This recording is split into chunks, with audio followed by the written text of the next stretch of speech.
ठीक है, एक सिंपल सवाल भी निकल के आता है, सर क्या करें, खिचड़ी पका रखी है हमने, समझ में आया, खिचड़ी पका रखी है, लास्ट में हमारे पास कुछ नहीं निकल के आया, नोट्स ही रफ कॉपी है, रफ कॉपी ही नोट्स है, नोट्स के अंदर ही सवाल सॉल्व कर रखे हैं, डीपीपी वाले मॉड्यूल वाले, समझ ही नहीं आ रहा है। एक चैप्टर हमारा 3 कॉपी में खत्म हुआ। मैंने पूछा क्यों भाई, ऐसा क्यों? बोले सर वो डीपीपी वाले मॉड्यूल वाले सवाल भी वही। मैंने कहा ऐसा मत करिए, लास्ट में ये जो आप पढ़ोगे इनको रिवाइज भी तो करोगे, या फिर एक बार पढ़ लिया बोले बस जिंदाबाद? नहीं सर, पढ़ना भी है तुम्हें। तो कितनी नोटबुक बनानी है, सिंपल सा सवाल है, बेसिक वाला, पर फिर भी समझा देता हूँ। एक क्लास नोट की सुंदर सी नोटबुक है ना, इसे सुंदर सी डज नॉट मीन, मैं आपको अपनी कहानी समझा देता हूँ। राइटिंग अपनी अच्छी थी पहले भी, तो हम क्या करते थे, जमा के लिखते रंग। अच्छा मैं बताऊँ क्या फॉलो कर रहा था कि भैया रफ, पहले जो ऑफलाइन की बात कर रहा हूँ, पहले जो टीचर पढ़ा रहा है उसको मैं रफ में लिखूंगा, घर जाके एकदम सुंदर रेड कलर से हेडिंग, ग्रीन कलर से फिर सब टॉपिक, फिर उसकी थ्योरी, रेड ब्लैक कलर से क्वेश्चन, ब्लू कलर से आंसर, ऐसा चल रहा था। एक दिन गुरुजी ने पकड़ लिया, जो हमारे टीचर, बोले ये ऐसे तेज क्यों लिख रहा है? मैं कहा ये रफ कॉपी घर पे जाके फेल। उन्होंने मुझे एक सिंपल सवाल पूछा, बोले इतने टाइम है तुम्हारे?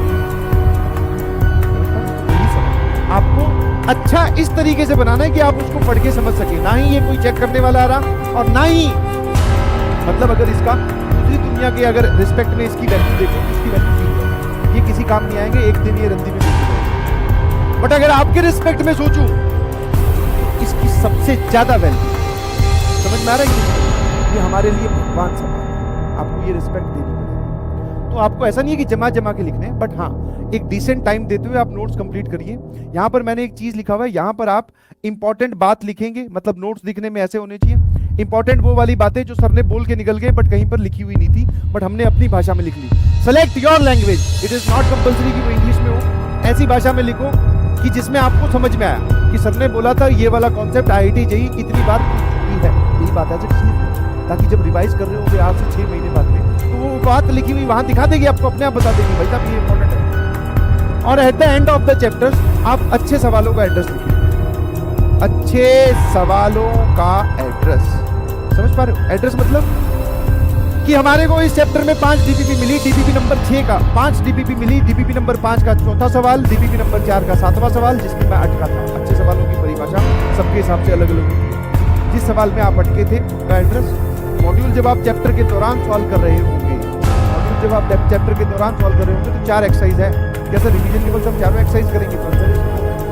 आप उनमें से जिन सवालों में अटके तो वो तो हो सके तो वहीं पे स्टार लगा लो और उनका हिंट वहीं लिख लो, ताकि रिवाइज के वक्त हमें मैक्सिमम पन्ने पलटने पड़े और मिनिमम पन्ने पलटने पड़े, वरना उनका address end of the chapter एक पेज छोड़कर उसमें लिख लो कि ये सवाल मेरे हिसाब से अच्छे।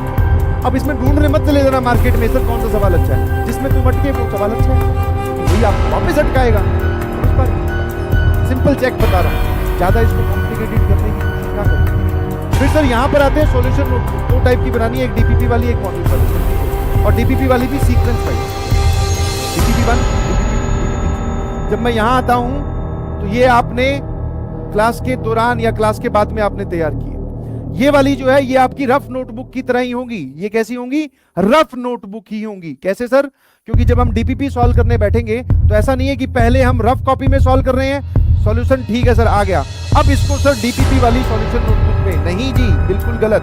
आपको क्या करना है, DPP वाली जो आपने नोटबुक बनाई है उसी नोटबुक में क्वेश्चन नंबर 1 सर नहीं आता 4 लाइन छोड़ दे, सर सॉल्यूशन 4 लाइन से ज्यादा हुआ तो कोई बात नहीं, कुछ कुछ करके लिखेंगे, लिखते हैं बचपन में सर, फटाफट लिख देंगे इसमें सारा कुछ छोटा सा करके, नहीं आता। क्वेश्चन नंबर 2 हमारे हिसाब से सर ये जवाब है, पर सर ये जवाब तो गलत है, काटा मार यहाँ लिख दो।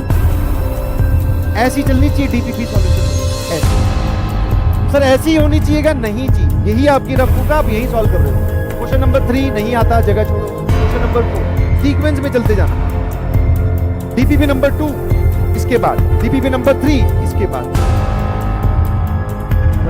Same goes with module. Exercise number ये वाला ये सवाल किया, ताकि आपको अगर इनके सॉल्यूशन ढूंढने पड़े तो कहां ढूंढोगे, इसलिए तैयार करवा रहा हूं, कहां ढूंढोगे फिर इनकी बात। मान लो मॉड्यूल में एक बहुत छोटा सवाल था और आपने बोला सर ये अच्छा सवाल है, आपको पता चल गया, उसका सॉल्यूशन काट नेट पे टाइप कर सर मिल जाएगा, टाइम वेस्ट कितना होगा, और at the end of the chapter आपको शॉर्ट नोट्स बनाने हैं।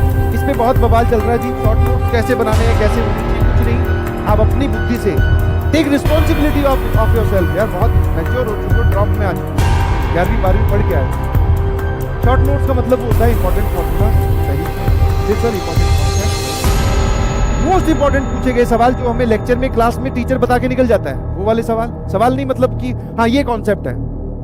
जैसे परम्यूटेशन कॉम्बिनेशन में, जेईई मेंस में कमेटी बनाने वाले पे सवाल ज्यादा आता है तो लिख लिया, ठीक है, ताकि हम लास्ट में जब ये पढ़ना कॉन्सेप्ट भी हमें रिवाइज करना है।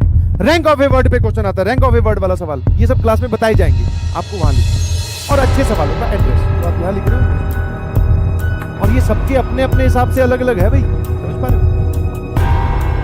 ज्यादा परेशान ना हो। कुछ लोग बोले नेट से ढूंढ लेंगे, तो बेटा नेट से जिसने ढूंढा है क्या उसने इतना एफर्ट, इतनी एनर्जी इस पेज पे डाली होगी जितनी तूने डाली? और सर ये कैसे कैसे करना है? ड्यूरिंग द क्लास पैरेलल में नोट्स कवर होंगे, और सर ये तो हम होमवर्क कर रहे हैं तो वहां पर, और सर ये वाला जो काम है चैप्टर खत्म होते ही, चैप्टर खत्म